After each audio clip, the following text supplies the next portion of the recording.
पिछवा के नाम के बैठा चाप के कुर्सी मंगवली तहरा पिछवा के नाम के बैठा चाप के आरे बैठा चाप के ना लगल हतार बाप के बैठा चाप के ना लगल हतार बाप के बैठा चाप के ना लगल हतार बाप के बैठा चाप के।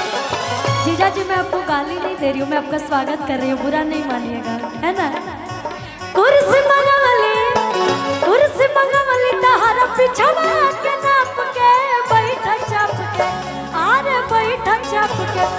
है इतना सुंदर व्यवस्था भइल बा, कुर्सी पर आराम से बैठे कि ना लगल हतार बाप के बैठा चाप के ना लगल हतार बाप के बैठा चाप के ना लगल हतार बाप के बैठा चाप के।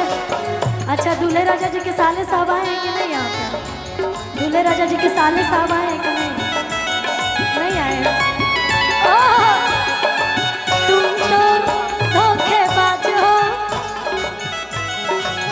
भूल जाते हो, रोज रोज तुम जो सनम ऐसा करोगे, रोज रोज तुम जो सनम ऐसा करोगे, हम जो रूठ जाएंगे तो हाथ मलोगे।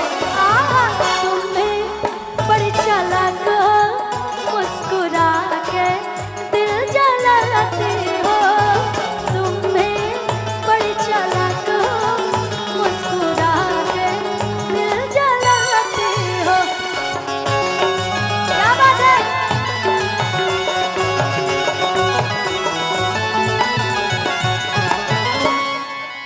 लेकिन अच्छा दूल्हे राजा जी के साले साहब आए हैं कि नहीं यहाँ पे? अच्छा आपके साले साहब आए हैं कि नहीं? अरे केहू तो वही दुल्हन के घर परिवार से केहू आई लो लो, साले साहब वही है क्या? रिश्ते में तो कोई लगता ही होगा भाई।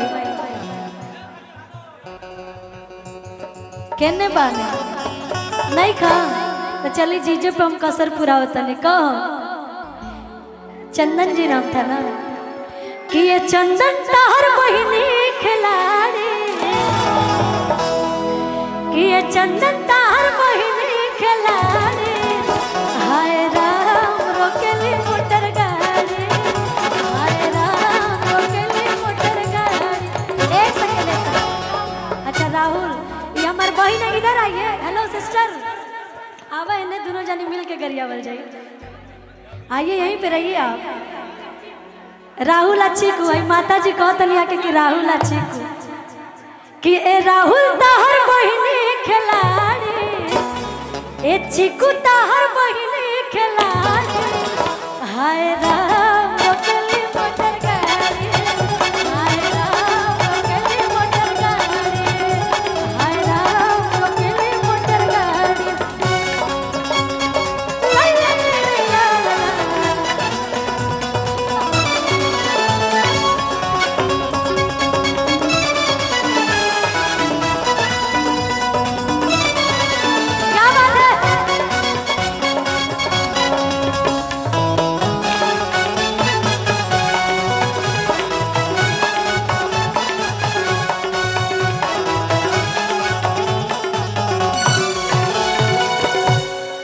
भाई बहुत सारा गीत के फरमाइशे होता है, लेकिन शादी ब्याह पारिवारिक माहौल बात है।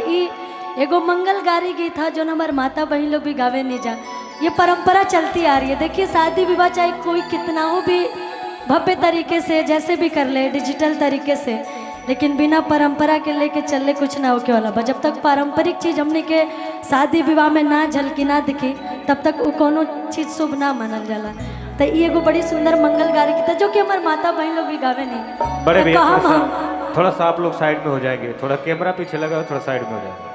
हमारे मीडिया वाले बड़े भाई यूट्यूबर कलाकार विकास भैया आए हैं, मुकुल जी आए हैं, और तमाम जितने भी हमारे यूट्यूबर भैया लोग आए हैं मैं उनका भी स्वागत करता हूँ। तो मैं चाहूँगा कि आप लोग थोड़ा सा साइड में हो जाएंगे प्लीज। कि रहार के तीन पता और भाभी हंस रही है, स्वागत करना पड़ता है, क्या करें।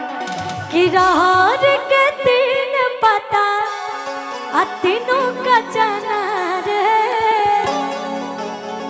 चंदन जी के तीनों बहनिया तीनों के तीनों खिला रहे,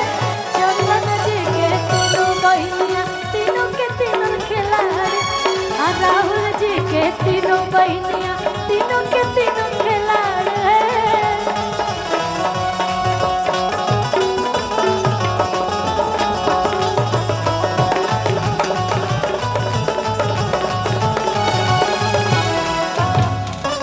अच्छा, ये एक मेरी भाई की फरमाइश है और बहुत सारा गीत संगीत हुआ, सबके स्वागत में हम गा लेनी, लेकिन एगो जो सबकर चहेता फेवरेट गाना बाजे, गाना के बहुत प्यार मिलल, वो गाना कि चश्मा लगा के हैंडसम लगा तारा, साउथ वाला हीरो से न कम लगा तारा, कि तार के दिल हम देहबे करे जा तू तो बम लगा तारा। लेकिन ये भाभी आज भैया के लिए बोलेंगे, ये आज मैं नहीं बोलूंगी। कि चश्मा लगा के हैंडसम लगा तारा, साउथ वाला हीरो से न कम लगा तारा, चश्मा लगा के हैंडसम लगा तारा, साउथ वाला हीरो से न कम लगा तारा, तारे के दिल हम देहबे करे जा तू तो बम लगा तारा, तारे के दिल हम देहबे करे जा तू तो बम लगा तारा।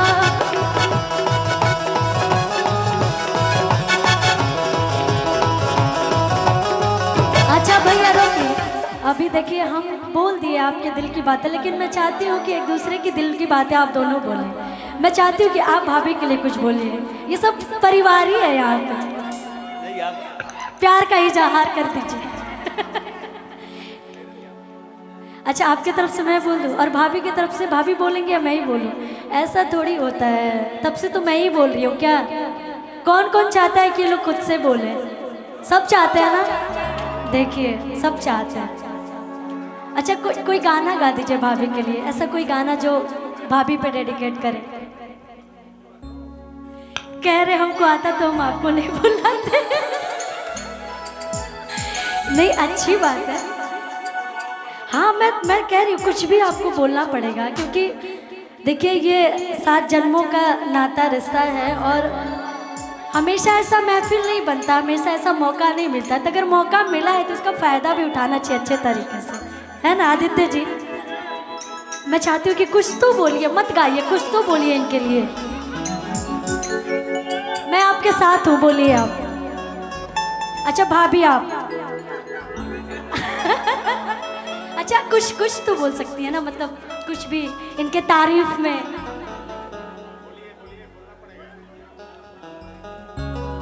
सबका मन ऐसे किसी का दिल नहीं तोड़ा जाता है।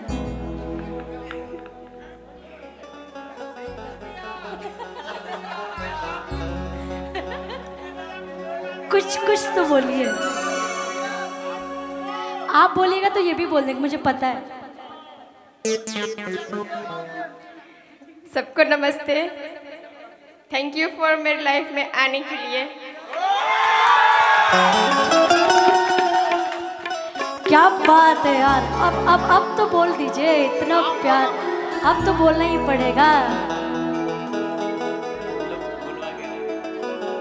रिप्लाई दे दीजिए, चलिए कुछ मत करिए, रिप्लाई दे दीजिए।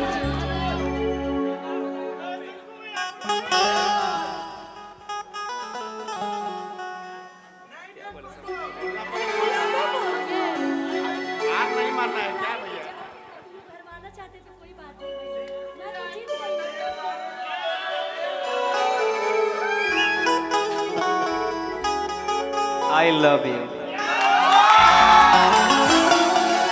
क्या बात है, क्या बात है। I love you. I love you. I love you so much, Kira. क्या बात है। इतना सुंदर मोमेंट पे गाना मुझे याद आ गया। जो मेरी रूह को चैन दे, प्यार दे, वो खुशी बन गए हो तुम, जिंदगी बन गए हो तुम, जिंदगी बन गए हो तुम। जो मेरी रूह को चैन दे, प्यार दे, वो खुशी बन गए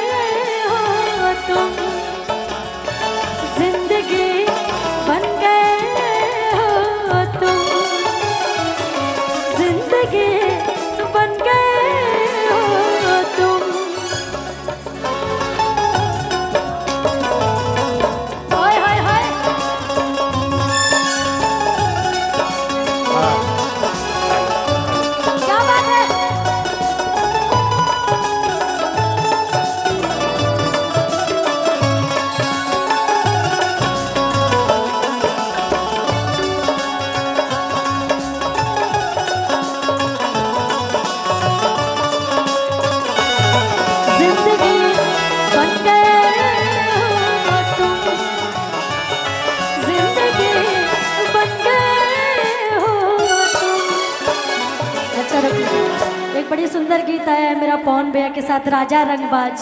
उस गीत की फरमाइशें हैं। लड़की की नई नई शादी हुई है और जब वो अपने ससुराल जाती है तो बड़ी प्यार से अपने पति से कहती है, क्या मुकुल जी, पति से कहती है कि तन्हा मिलाना वाला धड़के छतिया, उतरल ना बोले नाक के नथिया, कि तन्हा मिलाना वाला धड़के छतिया, उतरल ना बोले नाक के नथिया, कि 4 दिन भइले और गमन करैले, आयो भिले सुहाग रतिया मनल नइखे, कि 4 दिन भइले होई गमन करैले,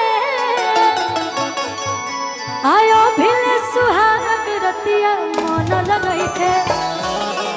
तब लइकवा कहलस कि तहरा राजा रंगबाज के मिजाज अभी बनल नइखे, राजा रंगबाज के मिजाज अभी बनल नइखे।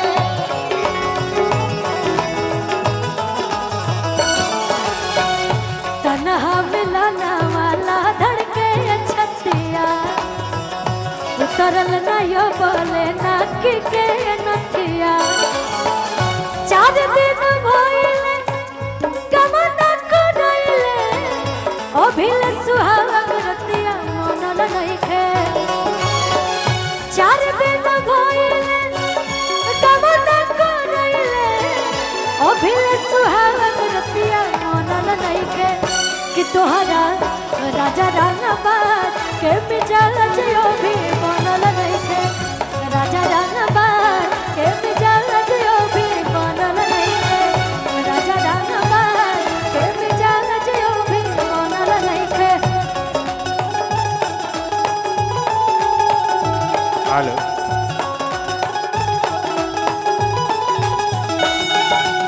थोड़ा चाहेंगे कि थोड़ा थोड़ा साइड में हो जाएंगे आप लोग, प्लीज रिक्वेस्ट है आप लोगों से।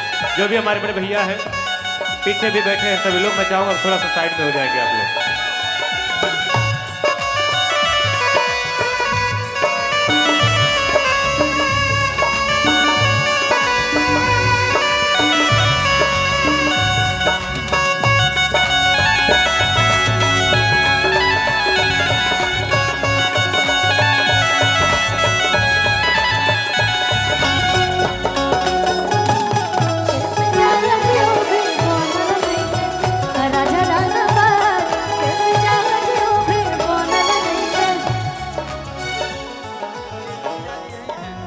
तो कहाँ छुप गए? अच्छा अच्छा, आप जीजा जी पे, जीजा जी के लिए कहना है क्या? चलिए, तो जीजा जी तो इजा के दमादे न हो कहो मिलकर खाते। ही तवा रे ही तवा, ही तवा रे ही तवा, अरे लगनों में बहिता खेल किताबा, आई ही तवा रे ही तवा, ही तवा रे ही तवा, ही तवा रे ही तवा, लगनों में बहिता खेल किताबा, लगनों में बहिता खेल किताबा, ही तवा रे ही तवा, ही तवा रे ही तवा।